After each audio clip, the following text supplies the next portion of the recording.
Hey guys, a little info about me before I delve into the mystery here. I'm a young man, 26, and have been a security officer since I was 18. I have worked in a myriad of locations at all hours of the day and night.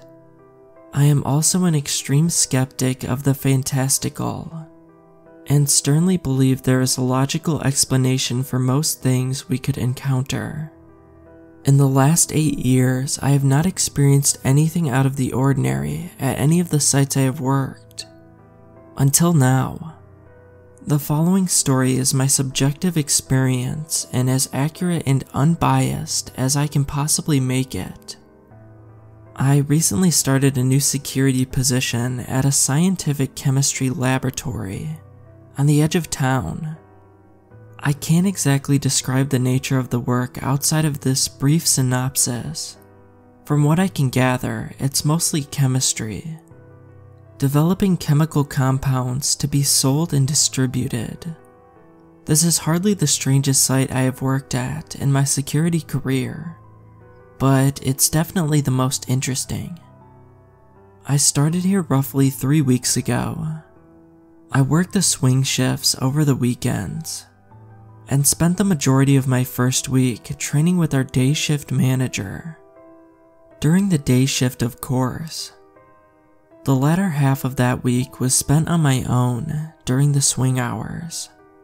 Needless to say, the first week was rather eventful. For those who are unaware of what security work is like, allow me to paint you a picture. 99% of the time is spent walking around empty building and lots, scanning tags that are glued to the wall of a building to prove to the client that you are taking patrols, staring at the same 20 live camera feeds until your brain leaks out of your ears, and drinking an unholy amount of coffee while lying to yourself about not having a caffeine addiction. The other 1% of the time is spent convincing someone to leave the property because they are trespassing. As you can tell, it's a lonely and boring job. The furthest thing away from the action-packed imaginings of a Hollywood blockbuster. Keeping your imaginations in check during these long bouts of boredom is a difficult task for every guard, myself included. I like to think I have a pretty good handle over reality due to my years of experience, which is why the following troubles me so much. So to recap, week 1 was boring as hell. All the administrative stuff and training could have put an insomniac to sleep. Week 2, however, well, this is where things start to get interesting. I was out on patrol during my usual exterior sweep of the property. We have several areas that get extremely dark due to their proximity to any external light source. Part of my job is to enter these areas and ensure that there aren't any people hiding out there, or attempting to set up a camp. As I was patrolling through one of these areas shortly after nightfall, I noticed a vehicle in the grass. I was approaching it when I began noticing other peculiar details. It was nose first up against a tree, like it had crashed into it. However, there were 2 sets of tracks in the grass leading from the road to where the vehicle was now. Furthermore, there was debris that appeared to have been from the vehicle in the road, but in the wrong direction from where it would have had to pull onto the grass to form these tracks. My theory is that the vehicle may have hit another vehicle in the street, then pulled around and attempted to position it into the tree to give the appearance that it had simply gone off the road and hit the tree. Obviously, attempting to position it correctly could account for the multiple tracks. However, there isn't another indication of a wreck on the road. No debris from another vehicle that's discernible from this one. And no blood or body from an animal. Even stranger, there wasn't anybody in the vehicle. The doors were locked, but there was a purse and many other items clearly belonging to a female in the back seat.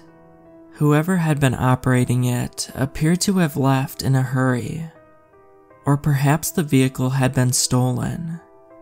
If that was the case though, why lock the doors? So the first incident isn't very mysterious. It was probably just a drunk person who took his girlfriend's car for a joyride. This next one, I have a difficult time explaining. I often listen to creepy, scary, and mysterious type videos on YouTube while I'm at work. This is something I started doing a few months ago, after falling in love with Nexpo during a long road trip to Arizona. I don't believe in the supernatural, so videos of this substance don't bother me. Last week, I was getting up from the security desk to perform a patrol while listening to a long-form CreepyPasta narrated by the Dark Somnium. Great channel, by the way, I highly recommend. As I stood up, I heard a distinctly human whistle coming from behind me.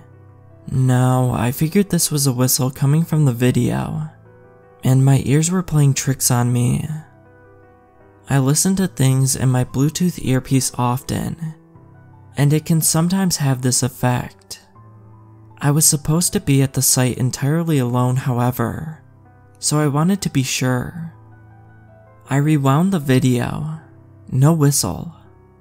A bit disturbed by this, I began an immediate investigation of the building. It was empty. I checked the badge log. You have to use a badge to get in any door on the property, and we have software to track every time a door is opened or a badge is used. I was the only one to use a badge for 6 hours. Where did this whistle come from?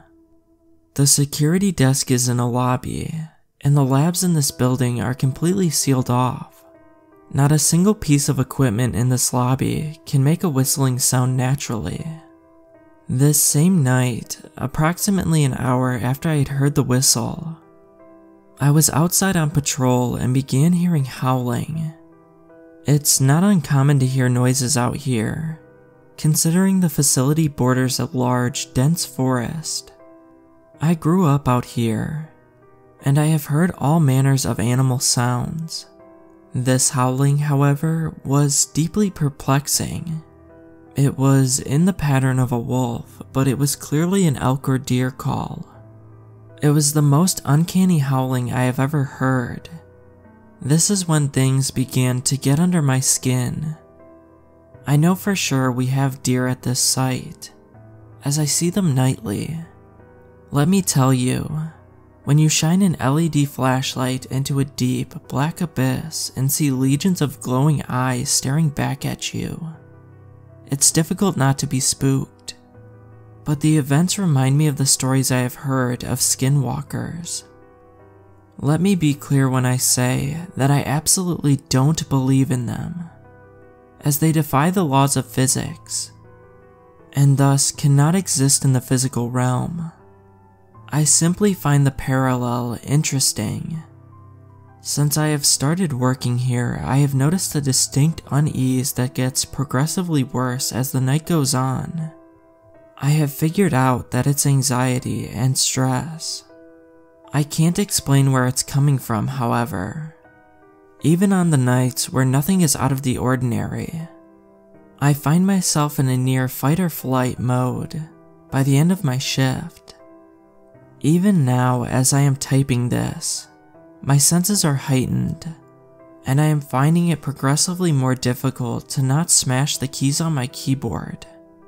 I have begun to feel as if I am being followed as well. I have not seen a single person or entity that I can't identify, but I keep seeing this image in my mind. A shadowed humanoid, tall and with reflecting eyes, like the deer have when I shine my light at them.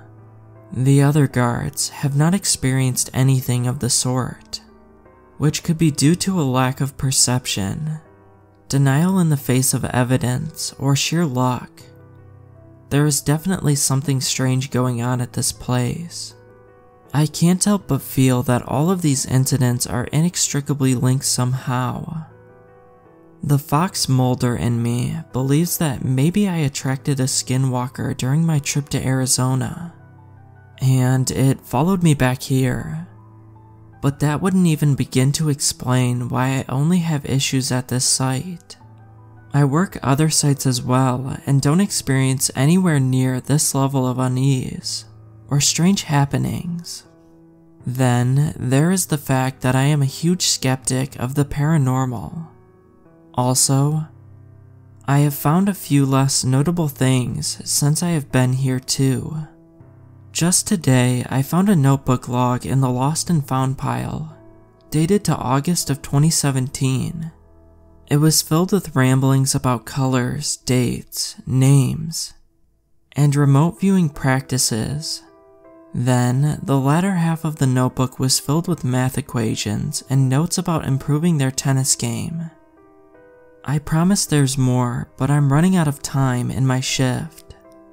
I will continue to update you on the strange happenings as they occur. If they continue, that is. Please help me get to the bottom of this.